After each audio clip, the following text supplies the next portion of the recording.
Right, we're out here in the field now, and I'll show you some setups using those components we just talked about here just a minute ago. The first one we'll go with, we'll use just a regular rebar stake. I've got a number 9 soft support wire. We actually call this a pigtail support. It's got the curly Q made here on the end that'll slip right around this rebar. We'll slide that on there. You can kind of see the trail here, and it's really nice at this little trees here because I'll actually use that as a natural cover for the snare. I'm gonna put this rebar in right here beside the trail.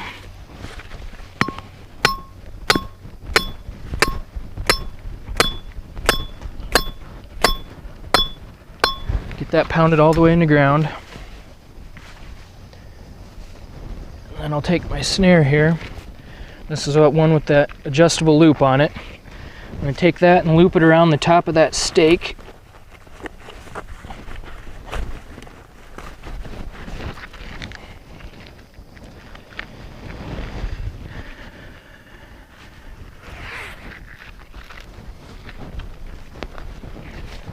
And then on the snare here, we've got our support collar. And this is what actually plugs into the end of our wire here that'll hold our snare in the center of our trail.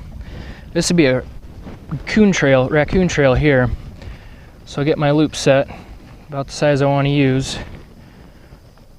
Twist that onto the wire there.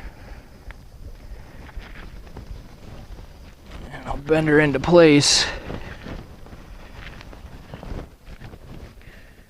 Measure my height. I'm going to fold that over a little bit and use that as a natural camouflage.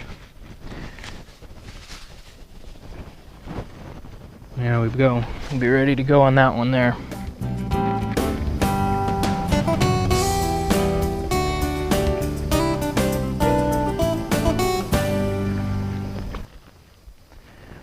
Okay, we moved just right down, about 8 feet down from where we just set that last snare in the same trail here. You can kind of see there's a little widening in the trail here, and then it narrows back up here. We're going to set our next snare right here in this natural narrowing. It just kind of funnels the animals right in when you use those natural narrowings like that. This time we're going to use a cable stake. This one here is called a pogo stake.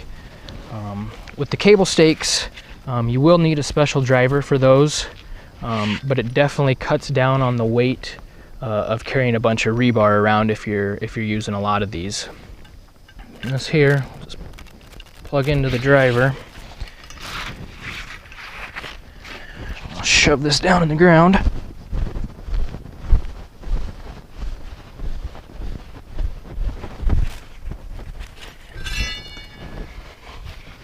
Give that a little tug and it'll lock up tight. Animal won't be able to pull it out then. And we'll need our support wire. This wire here has got a spike on the end of it with a tab so that it won't spin when the wind starts blowing. Shove that down on the ground there.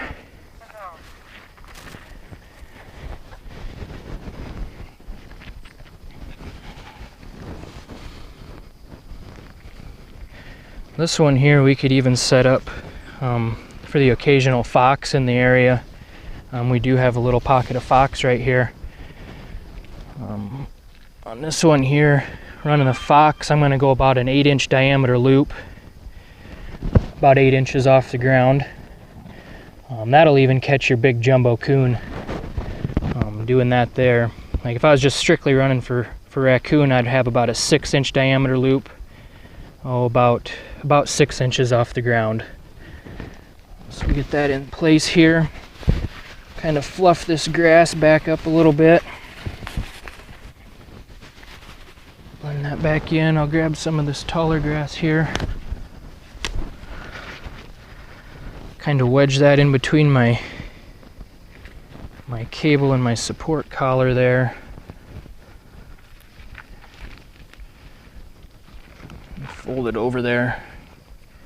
Kind of create a little camouflage. Like as you can see in this trail, I've got the loop centered in the trail side to side. That way, as they're walking down, you know, they'll walk through it and they won't even know it's there until they're already caught. Well, we've got these two snares set up here in the same trail, and you know, they're fairly relatively close to each other, but they're far enough where if an animal gets caught in each one, they'll never be able to touch each other. I usually set at least 2 snares in almost every trail that I'm in. Raccoon, majority of time, always run in pairs or packs, so it's always nice when you can stop at one location to check your stuff and possibly have 2 or maybe even three raccoons at the same set. So this trail here actually had 3 snares in it. It's, you know, these first 2, and then there's actually one up higher. Yep, just specifically for this situation right here, that, you know, there's quite a few times that coon run in pairs or packs, and, you know, just take complete advantage of that. They just, creatures of habit, they're going to stick to that trail once one